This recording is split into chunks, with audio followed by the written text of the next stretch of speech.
আসসালামু আলাইকুম। Welcome back to my channel. আজকের ভিডিওতে আমি কাস্ট ইন সিটু পাইলে আমরা যে ড্রিলিং ফ্লুইড হিসাবে বেন্টোনাইট স্লারি ইউজ করি, সেই বেন্টোনাইট স্লারির স্পেশাল ২ টা ক্যারেক্টার নিয়ে আলোচনা করব।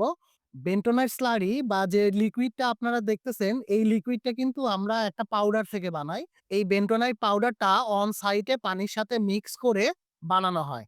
আর এই বেন্টোনাইট পাউডারটা আসলে হচ্ছে একটা ভলক্যানিক অ্যাশ ডিকম্পোজিশন এর মাধ্যমে একটা মন্ট মরিয়েলনাইট ক্লে তৈরি করে। আর এই মন্ট মরিয়েলনাইট ক্লেটাই ফ্যাক্টরিতে প্রসেসের মাধ্যমে বেন্টোনাইট পাউডার হিসাবে আমাদের কাছে আসে। আর আমরা ড্রিলিং ফ্লুইড হিসাবে যে বেন্টোনাইট পাউডার ইউজ করি সবই কিন্তু sodium based bentonite powder. Sodium based bentonite পাউডারের সুয়েলিং ক্যাপাসিটি বেশি। সুয়েলিং ক্যাপাসিটি মানে পানি শোষণ করার ক্ষমতা বেশি, পানি শোষণ করে ফুলে যাওয়ার ক্ষমতা বেশি। এই বেন্টোনাইট স্লারি আমরা অন সাইটে বেন্টোনাইট স্লারির কোয়ালিটি ঠিক আছে কিনা বিভিন্ন টেস্ট করতে পারি। যেরকম pH, density, viscosity, liquid limit, lot of different taste আছে। আমি এই ভিডিওতে টেস্ট নিয়ে কোনো আলোচনা করতেছি না। আমি স্পেশাল ২ টা ক্যারেক্টারিস্টিক্স এর কথা বলব। যেই ২ টা ক্যারেক্টারিস্টিক্স এর কারণে এই বেন্টোনাইটটা একটা আদর্শ ড্রিলিং ফ্লুইড হিসেবে কাজ করতেছে। তো এই ২ টা ক্যারেক্টারিস্টিক্স এর ১ম টা হচ্ছে ভিসকোসিটি। তার মানে এই ভিসকাস বিহেভিয়ার নিয়ে কথা বলবো। ১ম এই আমি বলি ভিসকোসিটি জিনিসটা কি? Viscosity is the measure of resistance to flow. বাংলায় বলতে গেলে যেকোনো ফ্লুইডের মুক্তভাবে চলাচলের পথের যে বাধা, ওই বাধার পরিমাপটা আমরা ভিসকসিটি দিয়ে নির্ণয় করতে পারি। আচ্ছা, এই ব্যাপারটা আরো একটু সহজ করি। ধরেন এই যে আমি এই ট্রেটা যদি এরকম হালানো অবস্থায় রাখি, এরপরে ধরেন যে আমি এখানে ১ ফোঁটা পানি দিলাম। এই পানি গড়ায়, গড়ায়, গড়ায় নিচে পড়তে যে সময় লাগবে, আমি যদি এখানে ১ ফোঁটা মধু দেই, এই মধুটা গড়ায়, গড়ায় আরো বেশি সময় লাগবে।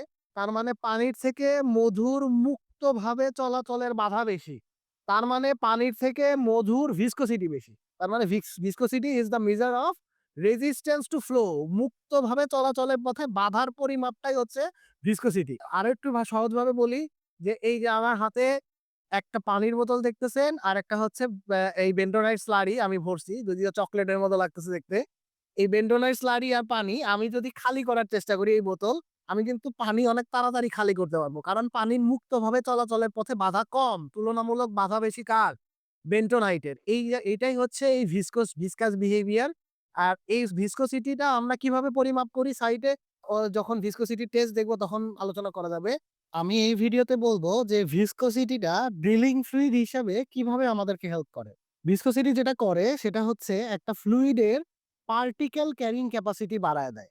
পার্টিকেল ক্যারিং ক্যাপাসিটি বাড়ায় দেয় মানে আমরা ধরেন যে ওয়াশ বোরিং যখন আমরা করি, ওয়াশ বোরিং এ কি করি? ওই যে সিজেল ড্রপ করি এবং সিজেলের মাথায় কি একটা ওয়াটার জেট লাগানো থাকে এবং ওই যে ড্রপ করার কারণে যে মাটিটা সে বোরিং করতেছে, সেই মাটিটাকে সে ওয়াশ করে তুলে নিয়ে আসে। তার মানে এই যে ওয়াশ করে যে আমি কাদা বা বালি তুলে নিয়ে আসতেছি, সেটা কিন্তু আমাকে ভিসকসিটি হেল্প করতেছে। কারণ ভিসকাস ফ্লুইড এর পার্টিকেল ক্যারিং ক্যাপাসিটি বেশি। এছাড়াও আমরা যখন রোটারি ড্রিলিং রিগ এর ক্ষেত্রে বোরহোলটা ওয়াশ করি, তখন কিন্তু এই ভিসকসিটি আমাদেরকে হেল্প করে।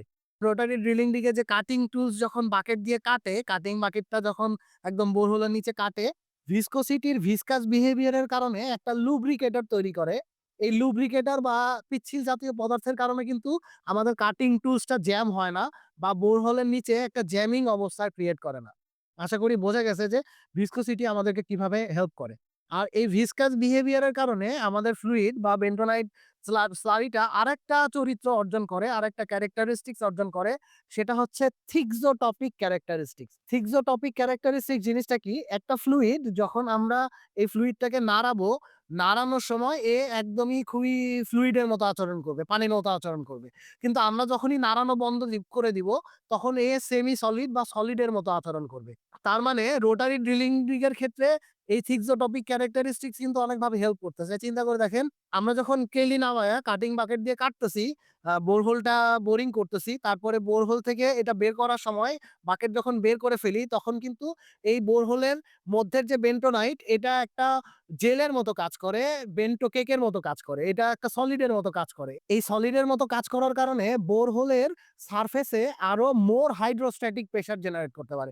যেটার কারণে কেভিংটা থেকে আমরা বেঁচে যাচ্ছি এবং এটা আরো একটা কাজ করে যে পার্টিকেল সেডিমেন্ট করতে দেয় না।